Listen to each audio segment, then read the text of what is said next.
नमस्कार, आप देख रहे हैं जी पंजाब हरियाणा हिमाचल। मैं हूं आपके साथ श्रावित चौधरी। प्रधानगी की जंग हरियाणा और हिमाचल में। सबसे पहले हरियाणा की आपको बात बताते हैं। पंचायत चुनाव के प्रथम चरण के लिए आज वोटिंग जारी है। सुबह 7:30 बजे से ये वोटिंग हो रही है। 8,981 मतदान केंद्रों पर 59,69,22 मतदाता वोट डाल पाएंगे और 7:30 बजे से शाम 4 बजे तक वोटिंग का वक्त बताया जा रहा है। हरियाणा में पंचायत चुनाव के पहले दौर का मतदान जारी है।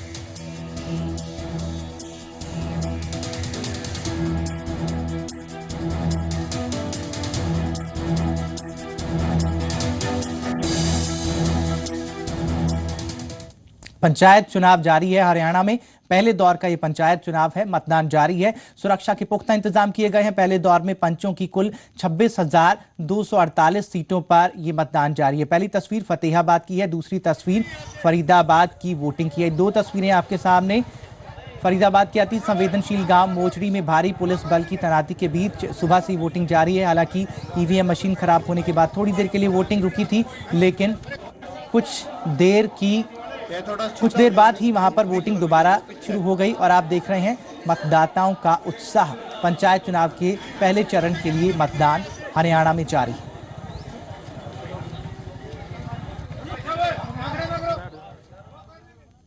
और अब आपको हरियाणा में पंचायत चुनाव के लिए जो वोटिंग चल रही है उसकी 4 तस्वीरें दिखाते हैं।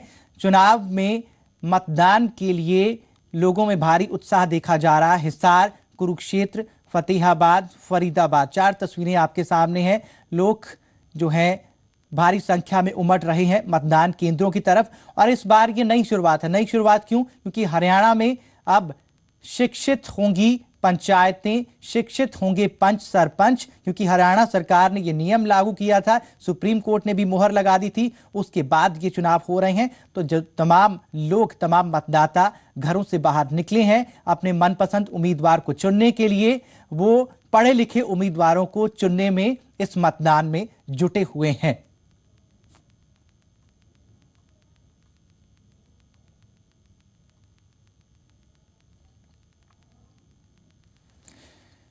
अलग अलग शहरों की तस्वीरें आपको लगातार दिखा रहे हैं, अलग अलग हरियाणा के हिस्सों की। अब आपको 2 तस्वीरें और दिखाते हैं। पंचकूला और गुड़गांव की ये तस्वीरें हैं।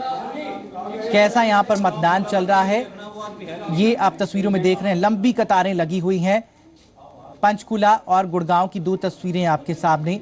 तमाम आपको इलाकों की तस्वीरें दिखा रहे हैं। लंबी कतारों में क्या महिलाएं, क्या पुरुष यहाँ पर वोटिंग के लिए निकले हुए हैं। और इस बार जो है मतदाताओं में जोश काफी है। जोश इसलिए क्योंकि पढ़ी लिखी पंचायत चुनने जा रहे हैं मतदाता, और इसी बार से ये शुरुआत हो रही है। ये हरियाणा के इतिहास में एक नया आयाम है, क्योंकि पढ़ी लिखी पंचायतें चुनने के लिए मतदाता मतदान केंद्रों की तरफ लगातार सुबह से उमड़ रहे हैं।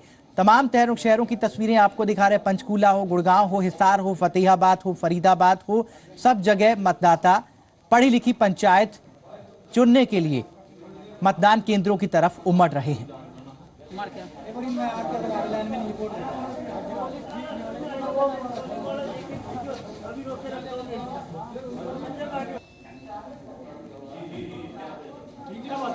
हरियाणा में पंचायत चुनाव का ये पहला दौर है, जिसको लेकर लोग काफी उत्साहित हैं। पढ़ी लिखी पंचायत चुनने के लिए लोगों में काफी उत्साह है। लोग अब अपना मनपसंद उम्मीदवार चुनना चाहते हैं, और मनपसंद उम्मीदवार ऐसा जो घर से बाहर निकलकर, गांव से बाहर निकलकर इनकी मुसीबतें जो हैं उनको दूर करने के लिए बाहर निकले, दफ्तरों के चक्कर काटे। पढ़ा लिखा होगा उम्मीदवार तो दफ्तरों में बिल्कुल जो है सही डिपार्टमेंट में जाकर हर मुसीबत का हल निकाल कर वो लाएगा।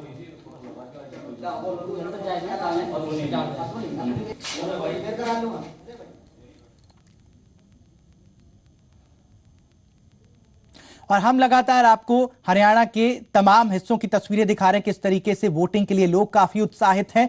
पढ़ी लिखी पंचायत जो वो चुनने जा रहे हैं। और हमारे 2 सहयोगी हमारे साथ लाइव हैं। हमारे साथ हैं पंचकूला से कुलबीर दीवान और हरिराम मिश्रा हैं हिसार से। ये 2 संवाददाता लगातार सुबह से डटे हुए हैं और वोटिंग के क्या कुछ अपडेट्स हैं वो हमें बता रहे हैं। हम चलते हैं हरिराम मिश्रा के पास। हरिराम, क्या अपडेट है?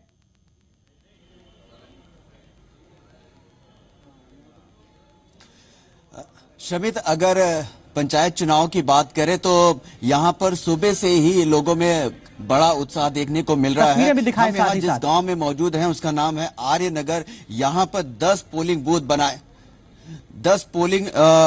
बनाए गए हैं, जहां पर काफी लोग यहां पर पोलिंग स्टेशंस में मतदान करने के लिए आ रहे हैं। सुबह सुबह से ही लंबी कतारें देखी जा रही थी। हालांकि अब उतनी संख्या लोगों को देखने में नहीं आ रही है, लेकिन ये माना जाता है कि पंचायत और सरपंच पंचायत के चुनाव में 90 से 100% का मतदान का औसत रहता है। आमतौर पे सभी गांव के लोग जो है बड़े उत्साह के साथ मतदान करते हैं। वो झलक भी यहां पर देखने को मिल रही है कि कई पोलिंग बूथ पे लंबी लंबी कतारें हैं और सुबह तो लगभग हर एक पोलिंग बूथ पे लोग सुबह सुबह ही आकर के मतदान करके यहां पे जा चुके हैं। आर्य नगर की बात करें तो यहां ये सुरक्षित सीट है, लेकिन एक पढ़ा लिखा गांव माना जाता है। तकरीबन 80% की आबादी इस गांव की पढ़ी लिखी मानी जाती है और वो वोटिंग में भी यहां साफ नजर आया कि सुबह से ही लोग लाइनें लगा करके यहाँ अपने अच्छा, शैक्षणिक योग्यता वाली शर्त आने के बाद लोगों में कितना उत्साह देखने को मिला हरिराम, ये जरूर आपसे जानना चाहेंगे। देखिए, एक बड़ी सामाजिक क्रांति के तौर पर इसको देखा जाना चाहिए। जिस तरीके से ये पहल सरकार ने जो 4 नियम बनाए, जिसमें कि सरपंच का शिक्षित होना जरूरी है, जो सामान्य वर्ग का है वो 10वीं पास होना चाहिए, जो पिछड़ी जाति का है उसका 8वीं का पास होना जरूरी चाहिए, उसके ऊपर कोई आपराधिक मुकदमा नहीं होना चाहिए, बिजली का बिल का डिफॉल्टर नहीं होना चाहिए और उसके घर में शौचालय जरूर होना चाहिए। ये जो 4 नियम शामिल किए गए योग्यता में, उसे एक बड़ा परिवर्तन देखने को मिल रहा है। एक सामाजिक क्रांति के तौर पर यह नजर आ रहा है कि इस बार चुनाव से पहले ही कई ऐसे पंचायतें हैं जो सर्वसम्मति से चुनी जा चुकी हैं। तो ये आप कह सकते हैं कि जो सरकार ने पहल की है उसका एक सकारात्मक पहलू। अच्छा हरिराम मिश्रा, हम आपसे अपडेट लेंगे, कुलबीर दीवान से भी पंचकूला का अपडेट लेंगे। वहां पर आसपास के इलाकों में कैसी क्या कुछ अपडेट्स हैं, कैसे जो है मतदाता वहां भी वोटिंग के लिए निकले घरों से बाहर, ये अपडेट आपसे लेंगे। लेकिन बड़ी खबर है सिरसा से, सड़क हादसे में यहां पर महिला उम्मीदवार की मौत की खबर आ रही है। सिरसा के गांव कुतेवड़ की सरपंच उम्मीदवार थी महिला, जिनकी मौत हो गई है हादसे में। पुलिस ने शव को पोस्टमार्टम के लिए अस्पताल भेजा है। दुर्घटना में सरपंच के पति भी घायल हुए हैं।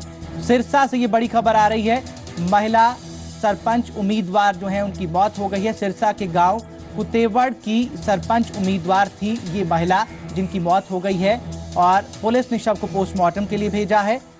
दुर्घटना में सरपंच जो महिला है उनकी पति भी घायल हो गए हैं।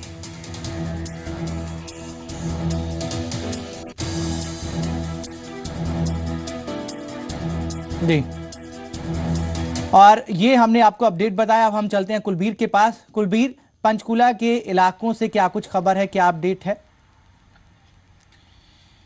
देखिए शमित, मैं पहले हरियाणा का बताना चाहूंगा, क्योंकि हरियाणा में अभी तक यह बताया जा रहा है कि पूरे हरियाणा में, पूरे प्रदेश में 47 जो है ब्लॉक पे ये मतदान हो रहा है और 16% अभी तक मतदान जो है वो हो चुका है। 1-2 जगह चिटपुट जो है कहा सुनी की जो खबरें हैं वो आ रही है। और पंचकूला की बात करें तो पंचकूला में भी पिंजौर क्षेत्र में ये मतदान जो है अभी जारी है। काफी ज्यादा उत्साह लोगों में देखने को मिल रहा है और जिस तरह से एक बदलाव के साथ इस बार पंचायत की सूरत सामने होगी, कहीं ना कहीं उस उम्मीद के साथ लोग घरों से मतदान करने के लिए बाहर निकल रहे हैं सुमित, के एक पढ़ी लिखी एक शख्सियत जो है वो पंचायत सामने आएगी और जिसमें महिलाओं की भी काफी ज्यादा भागीदारी है। तो काफी उत्साह के साथ यहाँ पे भी लोग जो है मतदान के लिए। अच्छा कुलबीर, जो सरकार ने नई 4 शर्तें शामिल की हैं, उसके बाद वोटर्स में कितना उत्साह आपको देखने को मिला?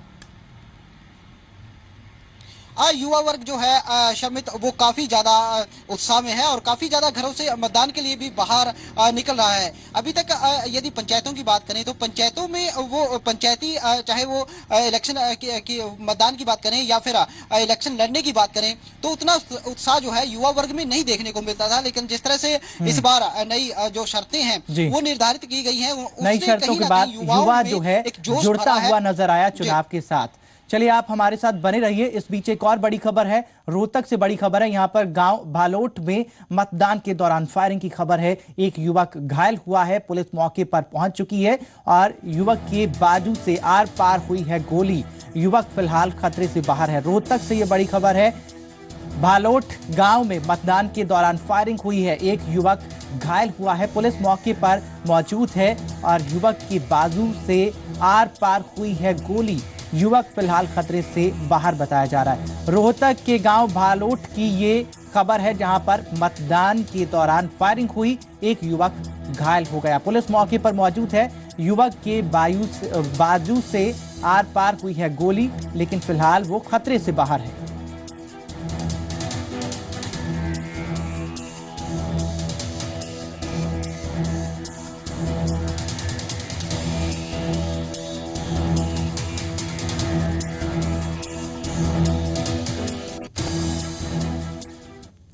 चलिए, हमारे सहयोगी हमारे साथ मौजूद हैं। हरिराम मिश्रा हिसार से मौजूद हैं। हरिराम, यहाँ पर 4 शर्तें जो मौजूद हैं हरियाणा सरकार की तरफ से, नई शर्तें, उसके बाद जो है यहाँ पर युवाओं की कितनी भागीदारी देखने को मिली?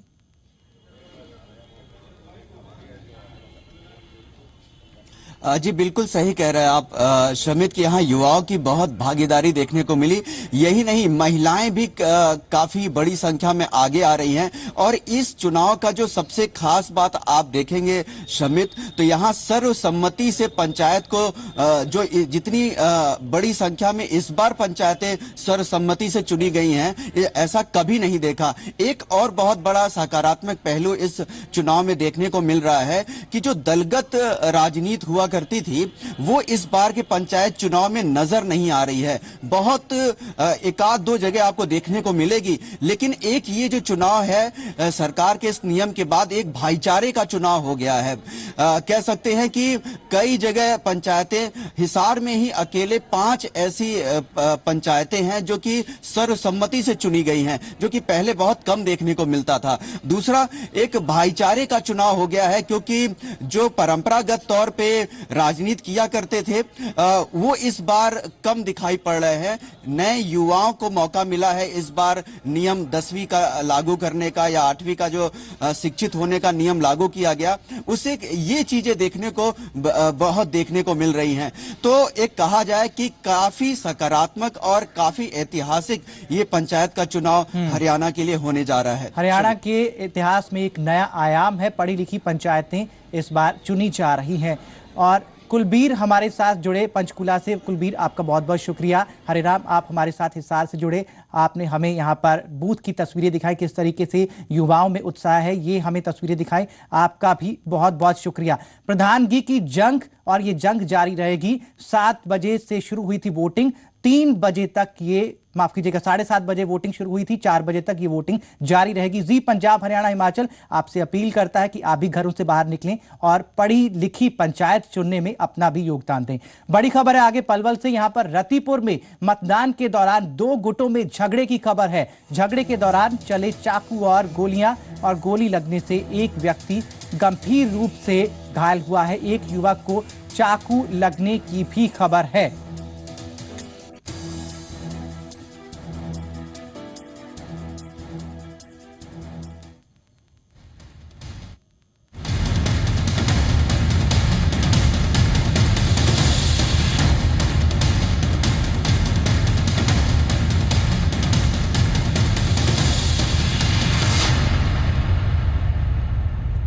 तो प्रधानगी की जंग हरियाणा में तो चल ही रही है। शाम 4 बजे तक वोटिंग होगी, लेकिन हिमाचल में भी प्रधानगी की जंग चल रही है और 3 बजे तक हिमाचल में वोटिंग होगी। हिमाचल में 52 नगर इकाइयों की 29 म्युनिसिपल काउंसिल और 23 नगर पंचायतों के लिए वोटिंग चल रही है। कांगड़ा जिले में पंचायत चुनाव के लिए भी आज ही वोटिंग है और वहां भी वोटिंग जारी है। कांगड़ा जिले में 377 पंचायतों के चुनाव आज जारी हैं। 7 बजे से वोटिंग शुरू हुई थी हिमाचल में। शाम दोपहर 3 बजे तक ये मतदान जारी रहेगा। और अब आपको हिमाचल की 4 तस्वीरें दिखाते हैं। पंचायत चुनाव हिमाचल में भी जारी है। मतदान की 4 तस्वीरें, धर्मशाला, डलहौजी, मंडी और चंबा। यहां पर किस तरीके से मतदाताओं में जोश है। हिमाचल में तो ठंड है, बाकी प्रदेशों में चाहे ठंड उस तरीके से जबरदस्त तरीके से नहीं भी पड़ रही है, हिमाचल के पहाड़ी इलाकों में तो जबरदस्त ठंड है। बावजूद इसके वहां पर लोग घरों से बाहर निकलकर वोटिंग में हिस्सा ले रहे हैं।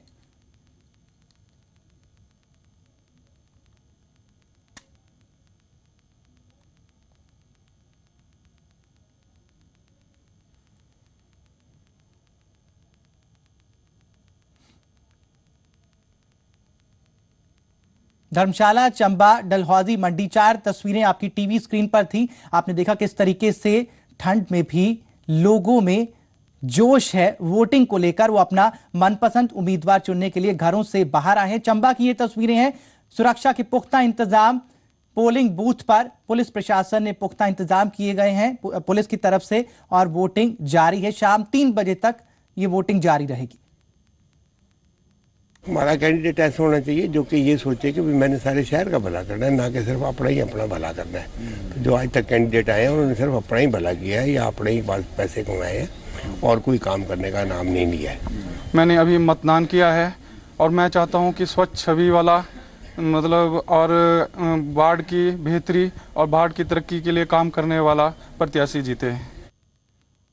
तो लोग इस उम्मीद के साथ वोटिंग के लिए घरों से बाहर आए कि उनका जो मनपसंद उम्मीदवार है उनकी समस्याओं को समझे और एक प्रॉपर फोरम पर लेकर जाए इस समस्या का निपटारा करे। इसीलिए मतदान केंद्रों की तरफ जो लोग हैं वो उमड़ रहे हैं। और विशाल द्विवेदी शिमला से हमारे सहयोगी हमारे साथ सीधा जुड़ चुके हैं। विशाल, क्या कुछ आंकड़े आ रहे हैं इस वक्त आपके पास वोटिंग को लेकर?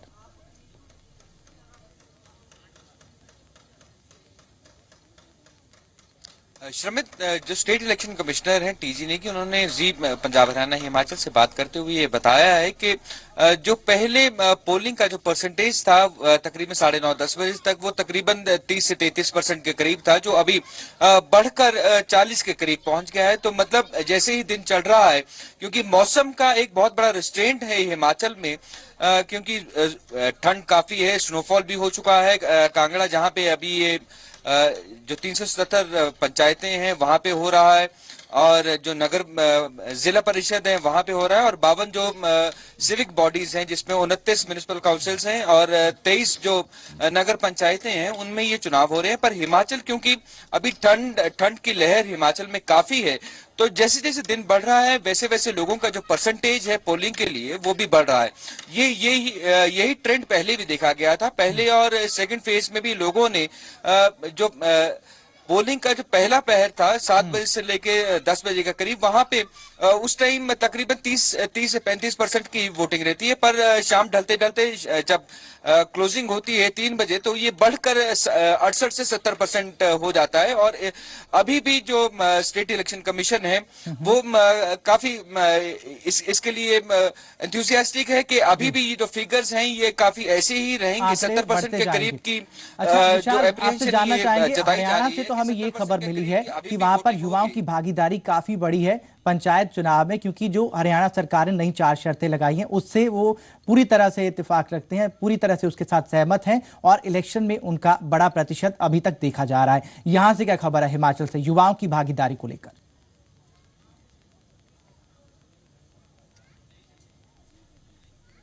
श्रमित, हिमाचल में भी हरियाणा की तर्ज पे ही जो उम्मीदवार थे, जो पंचायत के उम्मीदवार थे, विशेष प्रधान थे, उप प्रधान थे या मेंबरान भी थे, वो भी हरियाणा की तर्ज में ही जब अपनी कन्वेंसिंग कर रहे थे तो उन्होंने जैसे सोशल मीडिया पे भी अपनी कन्वेंसिंग की थी। जो एक्सक्लूसिव खबर जी पंजाब हरियाणा हिमाचल ने चलाई थी और दिखाई थी लोगों को कि हिमाचल में सोशल मीडिया के थ्रू भी ये जो उम्मीदवार थे ये अपने जो इनके वायदे थे वो तो दे ही रहे थे, पर इसके साथ के साथ ये लोगों को ये भी बता रहे थे कि इनको क्यों चुनना चाहिए। और इसमें जो प्रमुख इनका जो हाईलाइट इन्होंने किया था वो किया था अपने एजुकेशन सिस्टम को।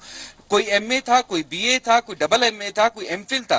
तो ये हरियाणा की तर्ज में हिमाचल में भी इस चीज को एम्फसाइज किया गया था। इन उम्मीदवारों ने एम्फसाइज किया है सोशल मीडिया के तहत, या जो इनका जो पहले का सिस्टम चला आया है जिसमें लोग एक ग्रुप में इकट्ठे होकर डोर टू डोर कन्वेंसिंग करते हैं, उसमें भी जो पर्चे भी बांटे गए थे उसमें भी उम्मीदवार थे उनके एजुकेशन सिस्टम को हाईलाइट किया गया था। और ये बताया गया था कि जो उम्मीदवार हैं, जो पढ़ा लिखा उम्मीदवार है, वो कैसे पंचायत के लिए, लोगों के लिए, गांव के लिए एक एसेट रहेगा, और कैसे अगर उसको चुना जाए तो वो कैसे जो सरकारी काम है या सरकारी दफ्तरों में अभी हिमाचल में, लेकिन लोग जो है इसी तरीके से वोटिंग कर रहे हैं पढ़े लिखे उम्मीदवारों को देखकर, उनकी इमेज को देखकर। ये आपने रिपोर्ट भी दिखाई थी। इस तमाम जानकारी के लिए आपका बहुत बहुत शुक्रिया विशाल द्विवेदी।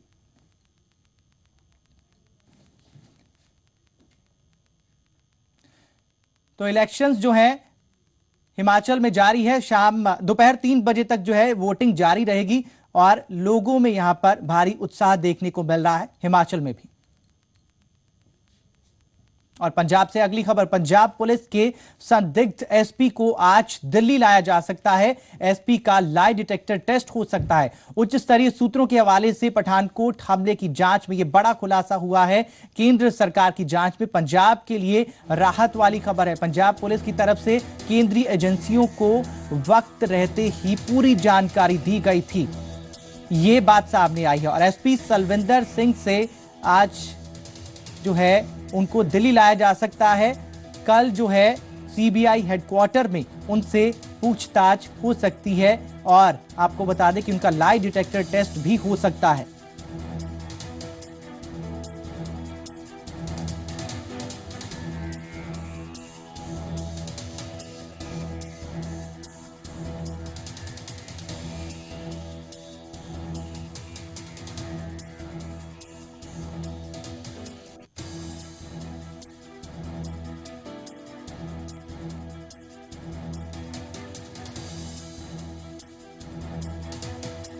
एसपी सलविंदर सिंह से पूछताछ होगी और आज उनको दिल्ली लाया जा सकता है। एनआईए उनसे पूछताछ करेगी। आपको बता दें कि एसपी सलविंदर सिंह का लाई डिटेक्टर टेस्ट भी हो सकता है क्योंकि लगातार उनके बयान बदलते रहे हैं।